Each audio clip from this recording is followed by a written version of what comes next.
এটি আমাদের জন্য সৌভাগ্যের, এবং সেই কারণে আমি ব্যক্তিগতভাবে এবং আমার পরিবারের পক্ষ থেকে যারা এই ধরনের আয়োজন প্রতি বছর করেন, সারা বছর করেন, আমরা তাদের প্রতি গভীর কৃতজ্ঞতা প্রকাশ করছি। যেটি আমাদের নেতা অ্যাডভোকেট সৈয়দ সাবরুল হক সাবু বলেছেন, তরিকুল ইসলাম আজীবনই আসলে মানুষের জন্য সংগ্রাম করেছেন। আল্লাহ পাক যখনই তাকে মানুষের জন্য কাজ করবার সুযোগ দিয়েছেন, তিনি নিঃস্বার্থ ভাবে মানুষের জন্য কাজ করবার চেষ্টা করেছেন।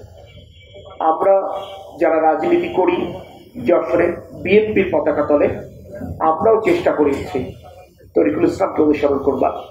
তরিকুল ইসলাম তার ছাত্র জীবনে মাওলানা আব্দুল হামিদ খান ভাসানী ভাবশিষ্য ছিলেন।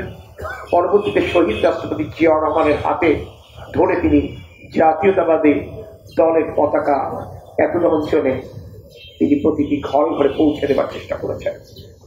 আমরা সেই আদর্শটি অনুসরণ করেই এই অঞ্চলে রাজনীতি করবার চেষ্টা করি। যারা এই দলে নবীন সদস্য, আমি তাদেরকে এই আহ্বানটুকু জানাবো, আসুন আমরা শহীদ রাষ্ট্রপতি জিয়াউর রহমানের দর্শন, দেশনেত্রী বেগম খালেদা জিয়ার লড়াই এবং তরিকুল ইসলামের যশোরের মানুষের প্রতি মমত্ববোধের শিক্ষাকে কাজে লাগিয়ে আগামী দিনে আমাদের রাজনীতির পথ চলবার চেষ্টা করি।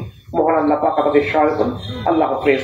বাংলাদেশ জিন্দাবাদ, বাংলাদেশ জাতীয়তাবাদী দল জিন্দাবাদ, বাংলাদেশ জাতীয়তাবাদী স্বেচ্ছাসেবক দল জিন্দাবাদ, শহীদ রাষ্ট্রপতি জিয়াউর রহমান বীরুত্তম অমর, দেশনেত্রী বেগম খালেদা জিয়া জিন্দাবাদ, আমাদের প্রিয় নেতা তারেক রহমান জিন্দাবাদ।